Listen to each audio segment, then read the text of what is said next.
भोलानाथ शहर की एक छोटी सी दुकान गली में रहता था। वह मेडिकल की दुकान चलाता था। सारी दवाइयों की उससे अच्छे से जानकारी थी। पूरी दुकान खुद संभालता था, इसलिए कौन सी दवा कहाँ पर रखी है उसे अच्छी तरह पता था। वो पूरी ईमानदारी से अपना काम करता था। ग्राहकों को सही दवा सही दाम पर देता था। सब कुछ अच्छा होने के बाद भी भोलानाथ नास्तिक था। भगवान में उसका जरा भी विश्वास नहीं था। वह पूरा दिन दुकान पर काम करता और शाम को परिवार तथा दोस्तों के साथ समय गुजारता था। उसे ताश खेलने का बहुत शौक था। जब भी टाइम मिलता दोस्तों के साथ ताश खेलने बैठ जाता।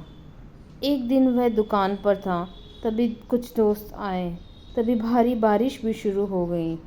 रात हो गई थी, लेकिन सभी बारिश थमने का इंतज़ार कर रहे थे। बिजली भी चली गई थी। बैठे बैठे क्या करें, सोचा मोमबत्ती की रोशनी में ही ताश खेल लेते हैं। सारे दोस्त दुकान में ताश खेलने बैठ गए। सभी ताश में मगन थे। तभी एक लड़का दौड़ा दौड़ा आया। वह पूरी तरह भीग चुका था। उसने जेब से दवा की पर्ची निकाली और भोलानाथ से दवा मांगी। भोलानाथ खेल में मगन था। उसने पहली बार में तो ध्यान ही नहीं दिया। तभी लड़के को ज़ोर से आवाज़ देते हुए कहा, मेरी माँ बहुत बीमार है। सारी दवा की दुकानें बंद हो गई हैं। एक आपकी दुकान ही खुली है। आप दवा देंगे तो मेरी माँ ठीक हो जाएंगी। भोलानाथ आधे अधूरे मन से उठा, पर्ची देखी और अंदाज से दवा की एक शीशी उठाकर उसे दे दी। पैसे काटकर लड़के को लौटा दिए। लड़का भागते हुए चला गया। तभी बारिश थम गई। भोलानाथ के दोस्त चले गए और भोलानाथ भी दुकान बंद करने लगा। तभी उसे ध्यान आया कि रोशनी कम होने के कारण उसने गलती से लड़के को चूहे मारने वाली दवा की शीशी दे दी है। भोलानाथ के हाथ पांव फूल गए। उसका दिल जोर जोर से धड़कने लगा। उसकी 10 साल की नेकी पर मानो जैसे ग्रहण लग गया हो। उस लड़के के बारे में वह सोच सोच कर तड़पने लगा। सोचा, यदि वह दवाई उसने अपनी बीमार माँ को दे दी तो वह अवश्य मर जाएगी। लड़का भी बहुत छोटा होने के कारण उस दवाई को तो पढ़ना भी नहीं जानता होगा। एक पल वह अपनी इस भूल को कोसने लगा और ताश खेलने की अपनी आदत को छोड़ने का निश्चय कर लिया। पर यह बात तो बाद देखी जाएगी। अब क्या किया जाए? उस लड़के का पता ठिकाना भी तो वह नहीं जानता। कैसे उस बीमार माँ को बचाया जाए? सच कितना विश्वास था उस लड़के की आंखों में। भोलानाथ को कुछ सूझ ही नहीं रहा था। घर जाने की उसकी इच्छा ठंडी पड़ गई थी। दुविधा और बेचैनी उसे घेरे हुए थी। घबराहट में वह इधर उधर देखने लगा। पहली बार उसकी नज़र दीवार के उस कोने में पड़ी जहाँ उसके पिता ने जिद करके भगवान श्री कृष्ण की तस्वीर दुकान के उद्घाटन के वक्त लगाई थी। तब पिता ने कहा था, भगवान की भक्ति में बड़ी शक्ति होती है। वह हर जगह व्याप्त है और हमें सदैव अच्छे कार्य करने की प्रेरणा देता है।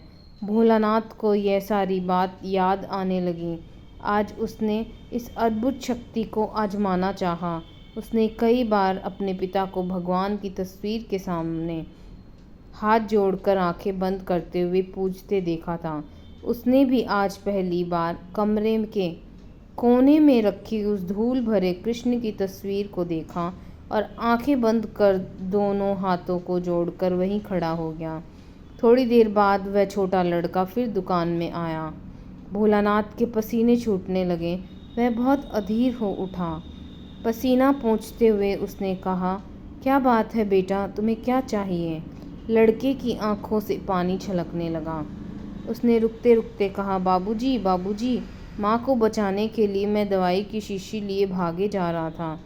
घर के करीब पहुँच भी गया था। बारिश की वजह से आंगन में पानी भरा था और मैं फिसल गया। दवाई की शीशी गिरकर टूट गई। क्या आप मुझे वही दवाई की दूसरी शीशी दे सकते हैं बाबूजी? लड़के ने उदास होकर पूछा। हाँ हाँ, क्यों नहीं। भोलानाथ ने राहत की सांस लेते हुए कहा, लो यह दवाई। पर उस लड़के ने दवाई की शीशी लेते हुए कहा, पर मेरे पास तो पैसे नहीं हैं, उस लड़के ने हिचकिचाते हुए से कहा। भोलानाथ को उस पर दया आ गई। कोई बात नहीं, तुम ये दवाई ले लो और अपनी माँ को बचाओ।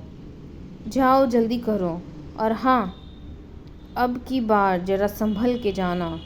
लड़का अच्छा बाबूजी कहता हुआ खुशी से चल पड़ा। अब भोलानाथ की जान में जान आई। भगवान को धन्यवाद देता हुआ अपने हाथों से उस धूल भरे तस्वीर को लेकर अपनी धोती से पोंछने लगा और अपने सीने से लगा लिया। तो दोस्तों, आपको ये कहानी कैसी लगी मुझे कमेंट में कमेंट करके बताइए। अच्छी लगी तो लाइक कर दीजिए और मेरे चैनल अपूर्वा अग्रवाल को सब्सक्राइब कर लीजिए। Thank you.